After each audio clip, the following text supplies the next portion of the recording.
This is CBC Winnipeg News.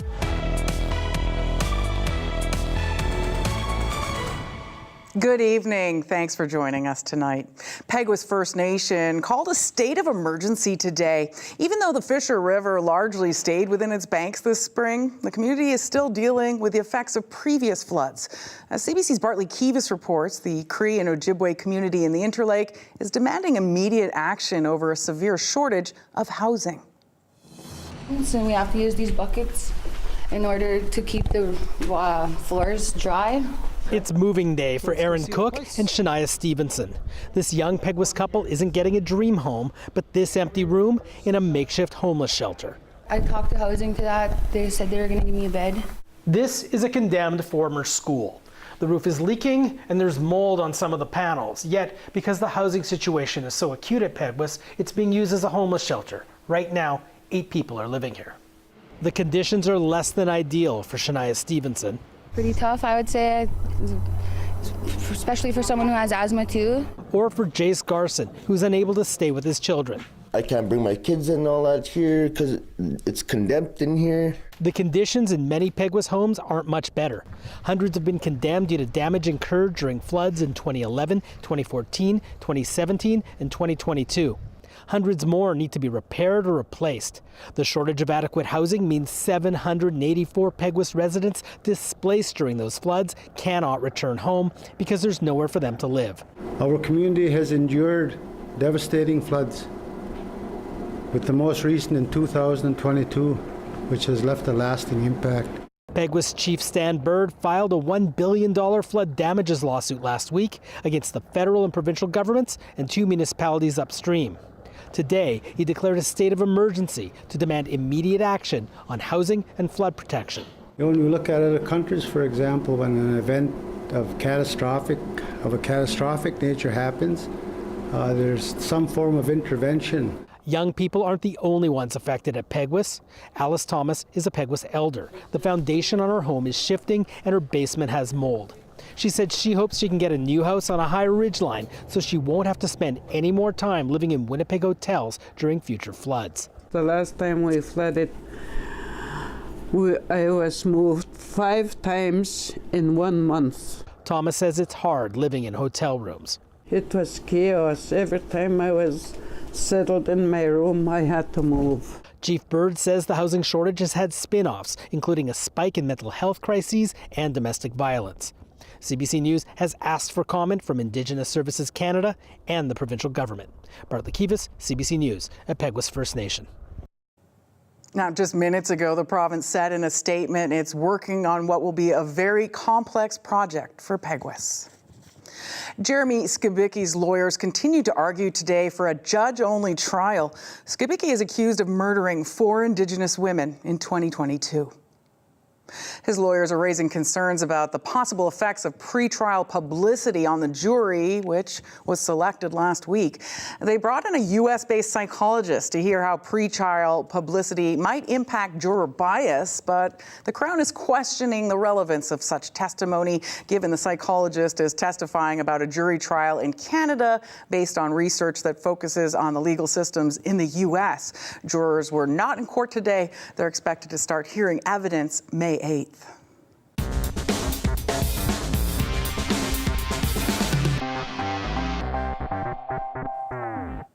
City of Winnipeg staff and other partners are practicing what to do in the event of an air quality emergency. It comes ahead of what could be another destructive and smoky wildfire season. CBC's Cameron McLean reports on the city's first Air Aware exercise. Last year was Canada's worst wildfire season on record. Smoke billowing into the city, often from hundreds of kilometers away. Today, hundreds of volunteers playing the role of people needing shelter filed through Sergeant Tommy Prince Place, where the City of Winnipeg set up a mock clean air centre. Emergency Management Coordinator Mike Olczyk says this is practice before they have to do it for real. We have not previously operated one of these in the city, so that's part of the exercise today, is to learn in a simulated environment when it's not real time. Staff from the city and Canadian Red Cross greet people and take their information.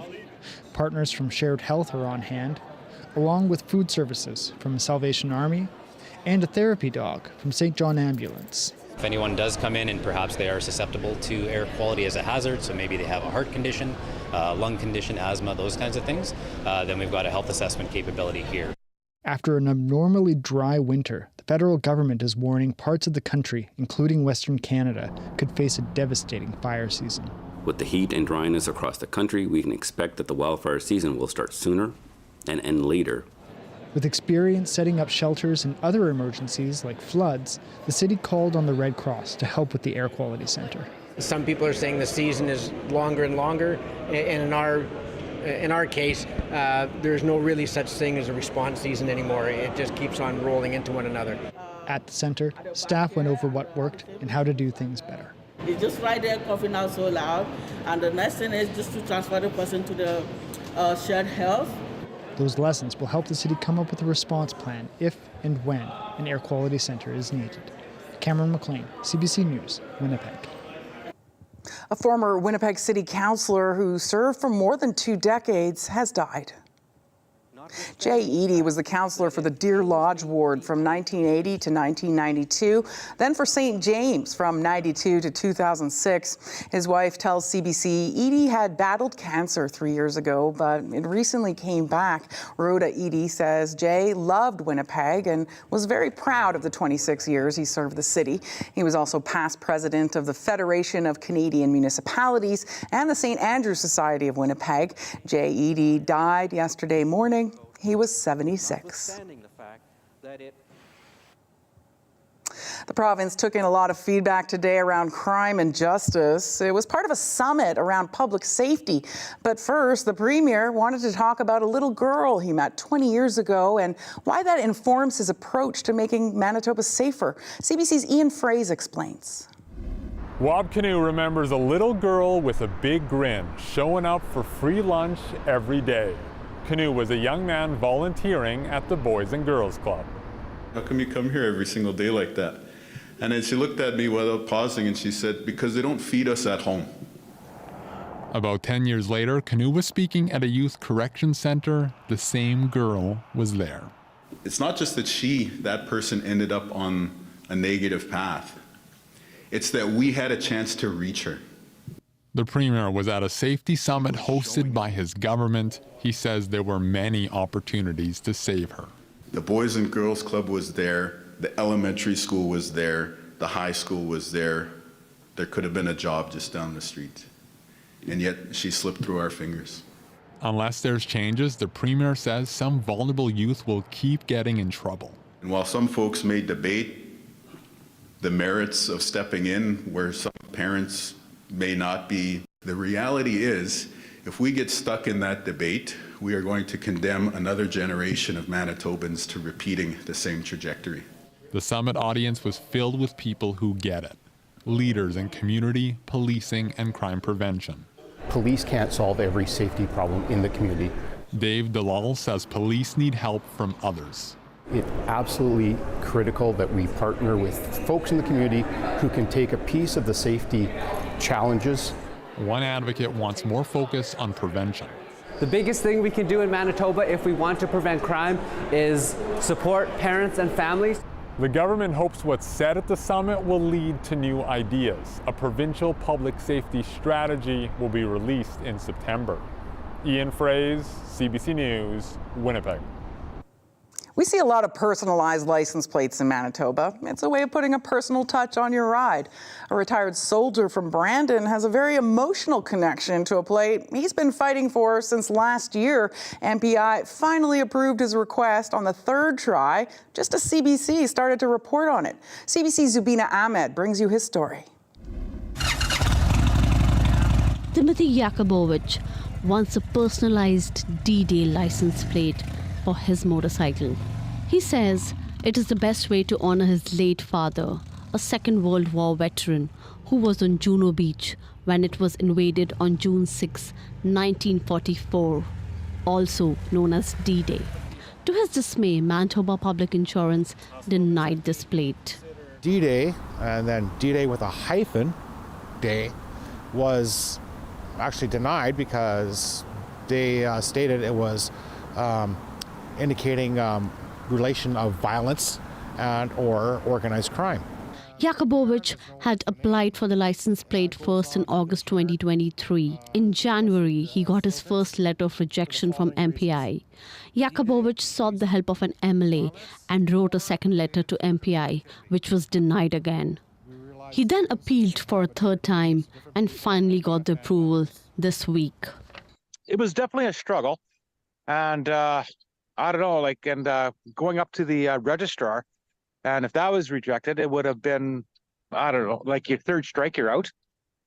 And I wouldn't have any more recourse of action to pursue. 56-year-old Yakubowicz is a retired veteran as well, who served with Princess Patricia's Canadian Light Infantry for 22 years. He feels the license plate has a bigger purpose.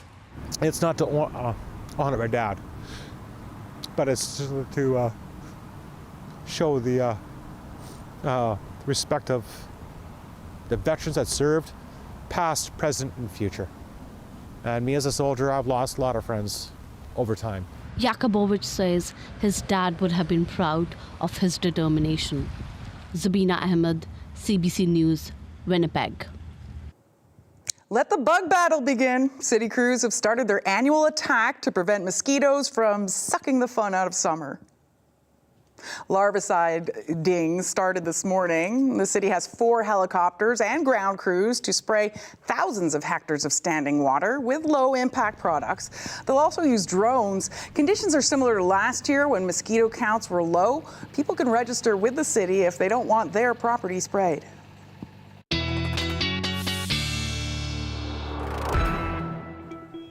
CBC weather specialist Riley Laychuk joins us now. Riley, it's still dry out. Is it going to stay that way for the whiteout party?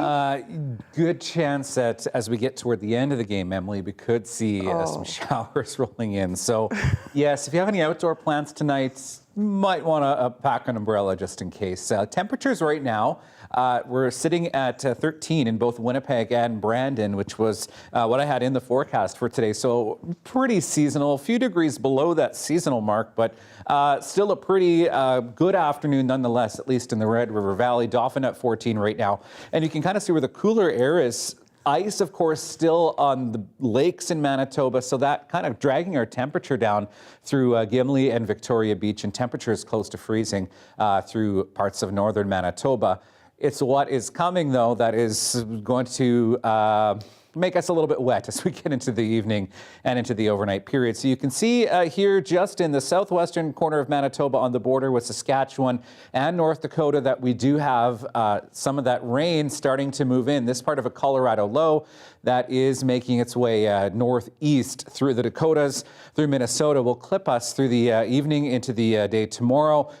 I also want to show you a little bit big picture here because look at what's happening west of us. Yes, through the foothills and up through Calgary and Edmonton, this is snow on satellite radar. So yes, if you don't like the rain, could be worse.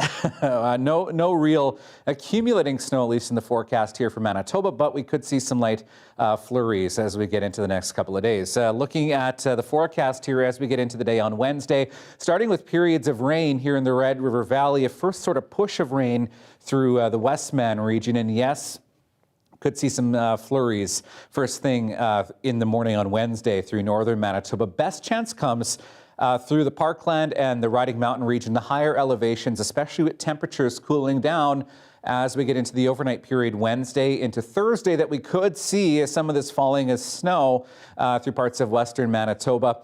Another push of rain moves through Thursday. Periods of rain continues as we get through Friday as well. So bit of a washout as we get into the rest of the week. Looking at rainfall forecast accumulations, it looks like by the time we get to about supper time Thursday into that 15 to 20 millimeter range as expected across southern Manitoba.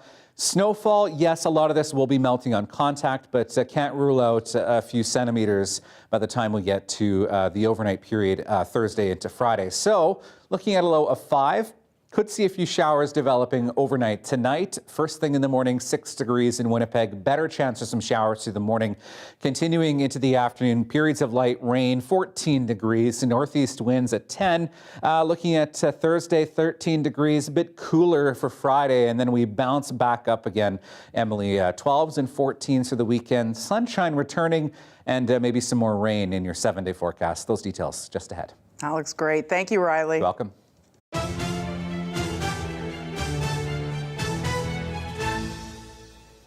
When you look around Winnipeg these days, there's no shortage of unique whiteout gear, but the wives and girlfriends of the home team probably have most people beat. They're rocking custom jackets made from Jets jerseys. CBC's Gavin Axelrod has more. When the Winnipeg Jets hit the ice, they do it in style.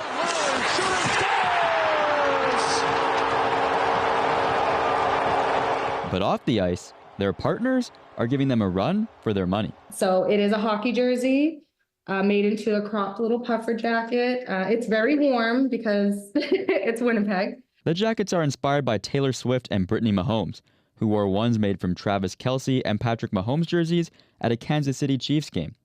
Andrea Hellebuck wanted something similar. So the whole world, I think, went crazy over those. And we just saw them, like the group of girls on the Jets, and we're thinking, how cool would that be if we could do that for our playoffs?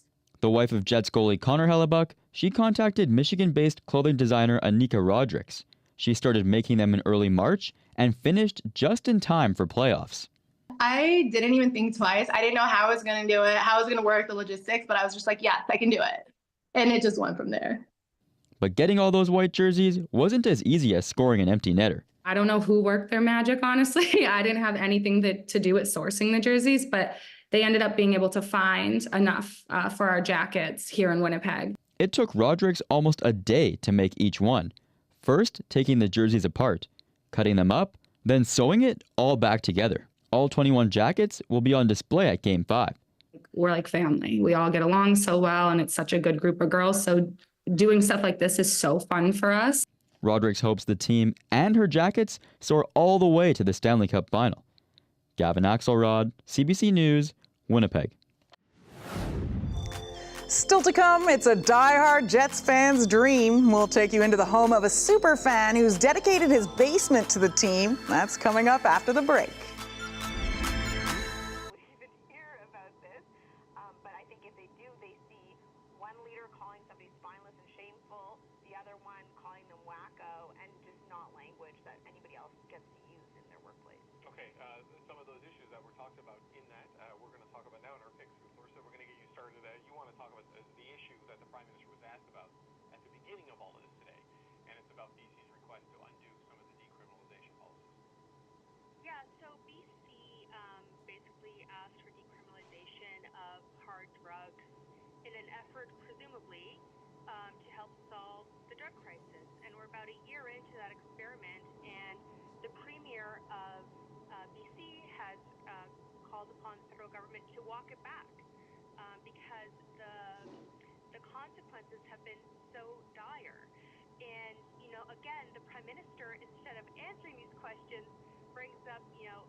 fearfully have led off with, after 9 years, the Prime Minister is not worth the drugs and death. His extreme and radical drug policy has increased overdose deaths in British Columbia by 380%. I don't think that's accurate, because the drug overdoses are going up in Saskatchewan and in Alberta and in all kinds of places because fentanyl is in the drug supply, and it's not about where you're allowed to shoot overdose. I think that's completely right. I think Larissa was right that this is a problem across the country, and we need to do more and continue to do more to fight drugs. I don't think it's, at the end of the day, a problem that you arrest yourself out of. And I'd point out that it's a problem that the United States is grappling with as well. The Trudeau government has done many things to address the opioid crisis. I know working for Minister Blair when we were at organized crime reduction, they're taking steps to address money laundering, taking steps to address precursor chemicals and the importation of those into Canada, steps on naloxone and other things. So it's not a one. The Winnipeg Jets will battle for their lives as they head into Game 5 tonight against the Colorado Avalanche. Some will be watching from the Whiteout Street Party, some from their couches at home. CBC's Jim Agapito takes us to the home of one fan who has his very own Jets-themed bar in his basement. Have a look. This is a place most like to call the Swar Bar. The Swar Bar? Last name Swar. It's the bar I've always dreamed of. It's a dream bar for any Jets fans. How many people have you fit into this place? In the past, I want to say there's been as many as 15 or 20 people down here, but I'd say comfortably about a dozen fit down here. When the old arena was getting demolished, obviously my dad needed to get a hold of a piece of the history that was from that building, and aside from the couple bricks that he took, he also managed to grab this chair. So it must be, do you feel anything when you sit in that chair? Yeah, it's special. You almost smell the old stale cigarettes and popcorn of the old arena, I inherited a lot of stuff from family friends, family members, and once I started putting stuff on the walls and collecting the stuff, anybody that came by would end up coming by again and bringing some kind of token to leave behind. I think the collection itself started before I even started collecting, and I inherited a few of them over the years, and then they just started amassing in a pile, and I needed somewhere to put them. So here we've got them coming down into the Swar Bar, and they all, again, have a little story of their own of how I came to get them, or what they mean to me, or who they came from. Welcome to my bathroom. You run out of space in the main area, so sometimes stuff's got to migrate. Got a painting that I think everybody will remember and love, something that I specifically put here for the reason of being right above the toilet, so everybody's going to see it when they come in. This hockey card wall was an idea my wife had. I went through all of my personal hockey card collection from when I was a young boy, and there are some absolute legends on this wall. Everyone loves it. I've had a handful of casual fans come by over the years, wives of friends, cousins, my wife's family members and stuff, and everyone embraces it. It's part of the team vibe. It's nice to be part of something. I couldn't stop but notice these chairs. These are amazing. Tell me about that. Yeah, so these chairs were the first wedding anniversary gift from my wife, Lindley. And I'd say these are kind of a testament to her commitment to everything you see here, including myself. How do we go and beat the Colorado Avalanche? Yeah, good question. Recipe for success, like being part of any team, is adhering to the system. Everybody's got to be tugging on the rope the same way, and if there's ever opposing forces, it doesn't really help out to get to that goal. The end goal for the Jets would be winning the Stanley Cup, and watching them over the last decade now, I can say that this is the best Jets team we've seen in Winnipeg, and they have all the pieces to succeed. So it was done with righteous love, never felt like love to me. Now, for those who are bigger fans of music than hockey, there's a special concert tonight at Room 201. That's indoors at the Forks Market. The Midwest Music Exchange will showcase musicians from Minnesota and Manitoba. Anishinaabe artist Leonard Sumner from the Interlake will perform. So will Winnipeg soul and world music chanteuse Kelly Badeau, Minnesota singer-songwriter Anna Graves, and Minneapolis indie pop artist Colin Bracewell. The show is free and it kicks off at 7:30. We'll be back with another look at the weather after the break. I know justice, she ain't from this town.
That was Laura Lucas and Israel Cannon with When the Fire Started.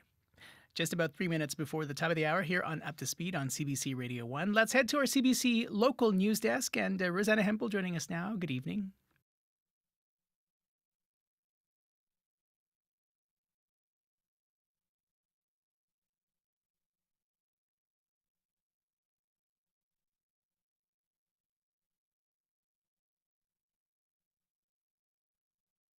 All right, thanks very much. Rosanna Hempel from your CBC Winnipeg local news desk. If you are looking forward to watching the CBC Winnipeg news at 6 tonight, it'll be over by 6 o'clock because the show started at 5:30. Oh, no, you missed it. But it's okay if you missed it because you can tune in to the stream, which is on our CBC Manitoba YouTube page. Smash and like that subscribe button. So close. Yeah, I know I'm saying it wrong. Chloe Friesen, hello.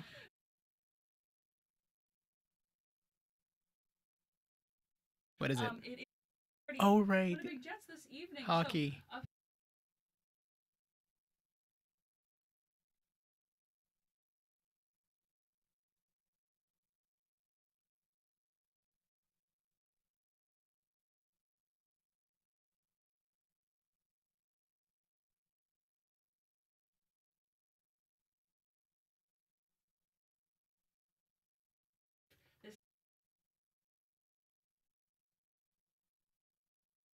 Back in my day, I'm trying to, never mind. Chloe Friesen, thank you. You're so welcome. Chloe Friesen is our show director. Dylan Longhurst, our technician in Control Room 15. Nelly Gonzalez is our show producer. Please don't get me in trouble. Leif Larson is our senior producer of audio. No, it was me, sorry. Mag-ingat po kayo and take good care wherever you are. Thanks for listening. I'm Faith Fundal. Go Jets, go! Your World Tonight is next.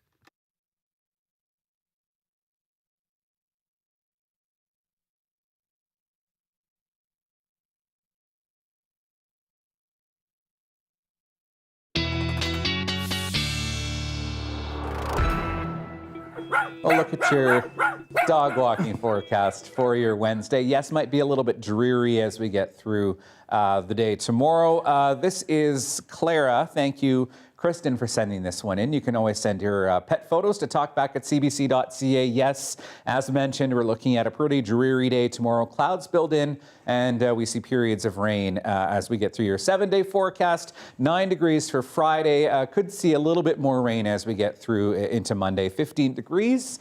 And jumping back to 18 by the time we hit next Monday. It's going to warm up. That's great. So that's our show for tonight. Hockey Night in Canada is up next with a playoffs doubleheader. Toronto takes on Boston, then Winnipeg faces Colorado in a do-or-die game. Go Jets, go. I'm going to go change into my whites. There you go. Have a good night. Enjoy the game.